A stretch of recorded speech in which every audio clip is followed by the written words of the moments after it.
Bienvenidos a su programa, nuestro programa Historias de San Luis. Saludamos con mucho gusto a los municipios de Villa Hidalgo, Charcas y Villa de Arriaga.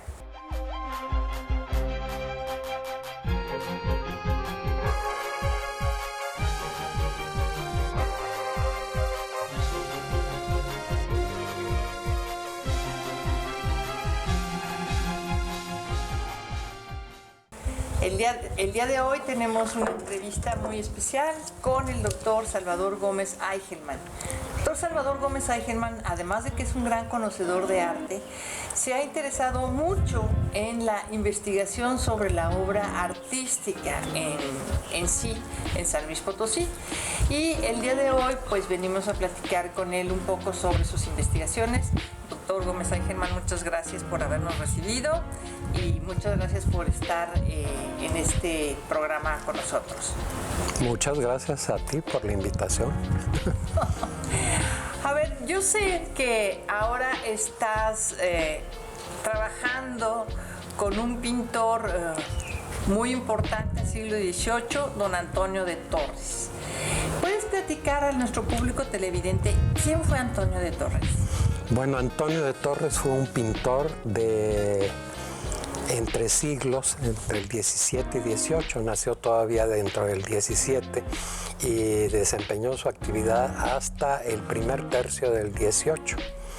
Es un pintor que le toca vivir una transición muy importante que coincide con el cambio de la dinastía en España, que pasa de los Habsburgo a los Borbones y cambian mucho los modelos pictóricos. Él es un representante claro, comienza pintando con los modelos que eran vigentes en la época del 17. Supone uno, por la clase de pintura que llevó a cabo, que tomó muchos modelos de Juan Correa, por ejemplo, un pintor notable a finales del 17, y también de Cristóbal de Villalpando, pero van a aparecer en él nuevos esquemas diferentes a los de estos pintores y que no sabemos todavía muy bien de dónde incorpora, pero tiene mucha similitud con los pintores de la escuela madrileña de pintura, Claudio Cuello, Carreño de Miranda y otros pintores. Lo interesante de su trayectoria es que, como toda su obra importante está localizada en San Luis Potosí, en Zacatecas, un poco menos una que otra pieza en Durango y aún alguna en Chihuahua, toda su obra escapó al examen de los críticos e historiadores de arte existentes en el país. Para quienes fuera de México todo es Cuautitlán, y entonces pues no se conocía nada de este pintor. De hecho, Couto, que fue un historiador de arte, habla de él casi despectivamente. No se vuelve a hablar hasta que Manuel Toussaint viene a San Luis Potosí y alcanza a ver particularmente las pinturas del coro franciscano, del templo franciscano de San Luis Potosí, que son verdaderamente maravillosas, especialmente una de ellas. Después va a Zacatecas y contempla los de la sacristía de Guadalupe y se percata de que era un pintor notabilísimo. Lo difunde y entonces empieza a darse a conocer, pero igual, como sigue estando fuera de México todo su potencial creativo, pues sigue escapando a la crítica y a los historiadores, no se vuelven a ocupar de él. Fernández tampoco da cuenta de él. ¿Y Francisco de la Maza? Francisco de la Maza, a pesar de ser potosino y de que los conocía y de que sí protesta frente a la intención de considerarlo un pintor secundario, no se ocupa mucho más de él. Él se ocupó, como lo sabemos bien, de un pintor importantísimo, Cristóbal de Villalpando, que hizo un estudio ejemplar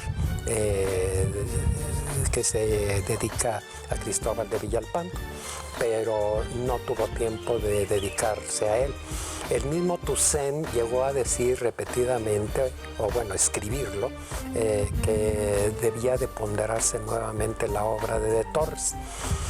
El otro elemento que hay muy complicado para esquematizar la trayectoria de Torres es que él hizo obra extraordinaria junto a obra muy mediocre y unas inclusive muy defectuosas que uno no puede concebir como de un bandazo tan de polo a polo, manifestándose como un pintor de primera categoría y al lado muy mal tratada.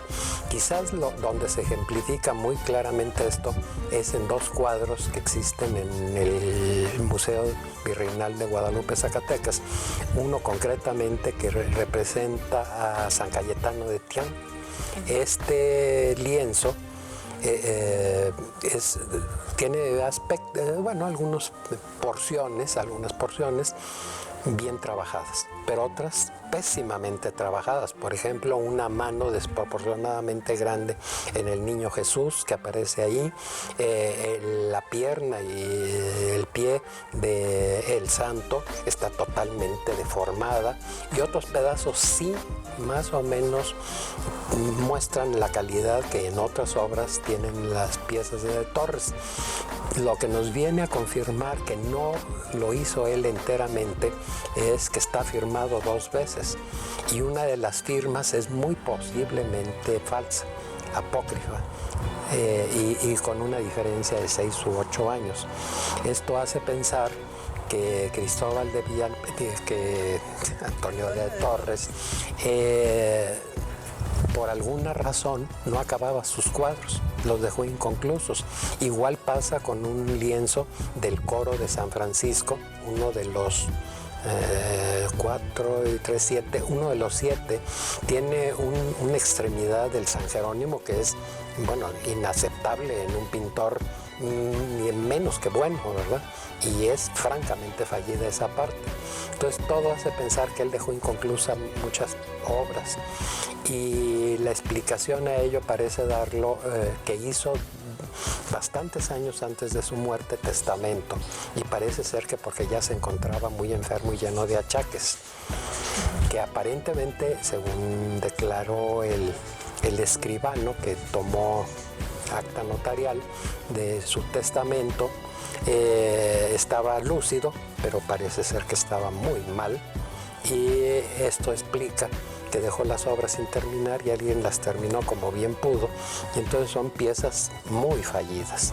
Pero como digo, lo notable son estos bandazos que requieren una explicación y a eso me he ido dedicando poco a poco al estudiarlo. Sí. ¿Y Antonio de Torres de dónde es? Él nació en la capital, en la Ciudad de México, y estaba entroncado familiarmente con la familia más influyente e importante de pintores. Hubo una dinastía Juárez que empezó con Luis Juárez, se siguió con José Juárez y luego con sus nietos, los Rodríguez Juárez. Los Rodríguez Juárez eran primos hermanos del pintor Antonio de Torres, porque su padre casó con una mujer de la dinastía Juárez y era el padre de los Rodríguez Juárez, que son afamadísimos, ellos sí, siempre lo fueron. Las pinturas del retablo mayor de la Catedral de México son de Juan Rodríguez Juárez, por ejemplo, y en muchos lugares del país hay obra muy notable de este pintor. Bueno, ¿y Antonio de Torres con quién estudió o con quién aprendió? Ese es otro de los misterios que genera el abordar su estudio. Sí sabemos que a una edad muy avanzada para la época y para la edad de él, tendría cerca de 38 años cuando ya empieza a firmar obras, lo que supone que había terminado su adiestramiento. Concluir un adiestramiento a los 30 y tantos años es muy raro, quiere decir que empezó a pintar muy grande, o que ya lo hacía, pero sin autorización de las ordenanzas, y por lo mismo, pues no sabemos. Ahora, hay detalles en su obra que muestran claramente que conocía y practicó en las técnicas de Juan Correa, probablemente trabajó con él. Hay elementos que hacen ver muy claramente su observación de la obra de Dávalos, otro pintor anterior a él, y por supuesto de Cristóbal de Villalpando. Pero el salto que da a una obra que lo emparenta con los pintores madrileños de la escuela sevillana y de Madrid, como que no entiende uno de dónde salió. Claro. Oye, ¿y por qué en San Luis, Zacatecas y Durango es donde está su obra? Parece ser que esa es otra de las cosas que sugiere que la producción de obras de arte, el mercado, se te subió una avispa en la cabeza, déjame te la quito. No, déjame te la quito, no vaya a hacerla. Y sí, pues por eso de estar tan campiranos, ¿verdad? Y ¿en qué iba?